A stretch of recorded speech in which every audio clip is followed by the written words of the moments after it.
Hey there guys, my name is Marcus, and in this video I'll show you a simple way how you can enable dark theme or how you can activate dark theme on Signal. So what you want to do is when you're going to be on Signal, go to the left top corner, and right here you want to go to Appearance under Privacy, and then you're going to see here Theme, and you want to click on it, and from Light you want to go to Dark, and voila, everything is going to be pretty dark.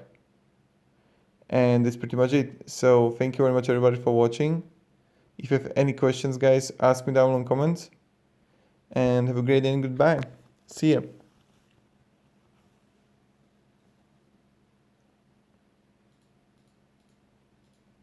So again, you go to the left top corner and down under Privacy is Appearance and change the theme from light to dark. So yeah.